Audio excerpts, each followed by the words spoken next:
السلام علیکم ناظرین، اب بات کرنے جا رہے ہیں ڈرامہ سیریل تیرے عشق کے نام کے نیکسٹ ایپیسوڈ کے بارے میں۔ تو چلتے ہیں اسٹوری کی طرف۔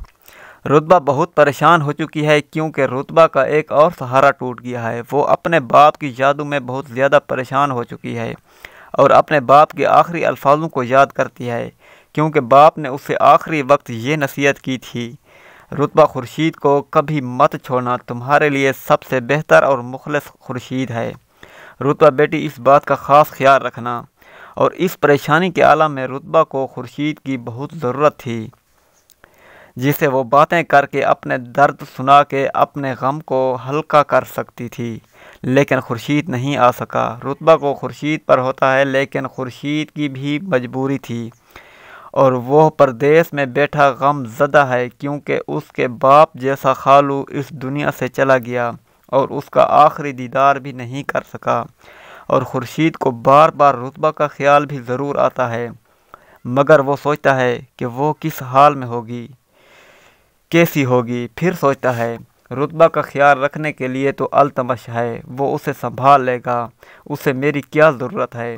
دوسری طرف آپ دیکھیں گے کہ التمش بہت خوش ہے، جس کے لیے آسانیاں ہی آسانیاں ہو گئی ہیں، کیونکہ التمش تو یہی چاہتا تھا مگر ہو گیا۔ التمش چاہتا تھا کہ کسی طرح مہر علی خان بیچ سے نکل جائے اور وہ بھی نکل گئے، کیونکہ التمش کے ذہن میں یہ خیال تھی کہ اس ساری جائیداد کا میں اکیلا مالک بن جاؤں گا، کیونکہ ایک مہر علی خان تھے جسے التمش ڈرتا تھا۔ اب تو وہ دیوار ٹوٹ گئی ہے اور التمش اپنی ماں کو کہتا ہے، دیکھیں امی، اب میں کتنا امیر ہوتا ہوں، کیونکہ رتبہ میرے پیار میں پاگل ہے اور رتبہ کے ساتھ اتنی بڑی جائیداد کا میں اکیلا مالک بن جاؤں گا۔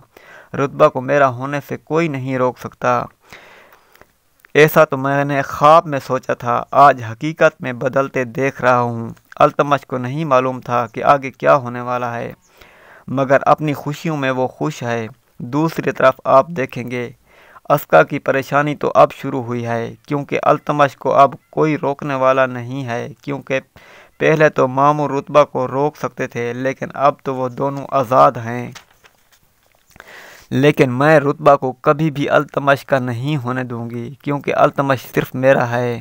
پھر وہ چلتی ہے ایک دوسری چال۔ جب التمش سو رہا ہوتا ہے تو وہ جائیداد کے کاغذات اٹھا کر چھپا لیتی ہے جو التمش نے رکھے ہوئے ہیں اور آدھی رات کو یہ سارا کام کر لیتی ہے۔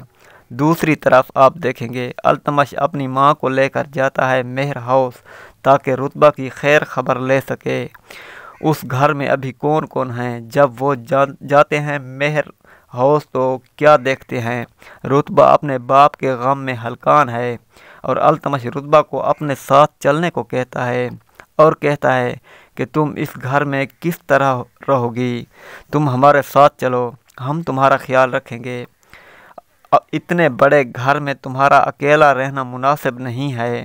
اور رتبہ بھی التمش کے اصل چہروں سے واقف ہے اور کہتی ہے کہ اس گھر میں میرے باپ کی یادیں وابستہ ہیں اور مجھے گھر سے اپنے باپ کی خوشبو آتی ہے اور میں یہاں سے کبھی بھی نہیں جاؤں گی۔ التمش، میرے باپ کی قبر کی مٹی گیلی ہے، تمہاری طرف جو حساب بنتا ہے اس کے لیے تیار ہو جاؤ، اور اتنا کہہ کر وہاں سے چلی جاتی ہے۔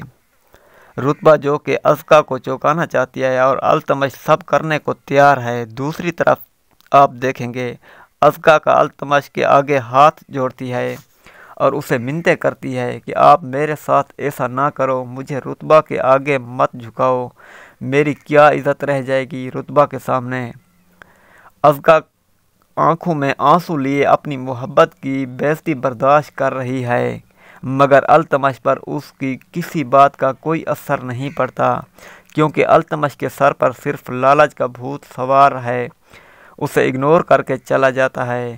یہ مکمل ایپیسوڈ کی کہانی۔ یقیناً دوستو یہ چھوٹی سی ویڈیو آپ کو ضرور پسند آئی ہوگی۔ ہمیشہ کی طرح آخر میں ایک ریکویسٹ کرتا چلوں کہ اگر آپ ہمارے چینل پہ نیو ہیں تو چینل کو سبسکرائب کریں اور ویڈیو کو لائک کریں۔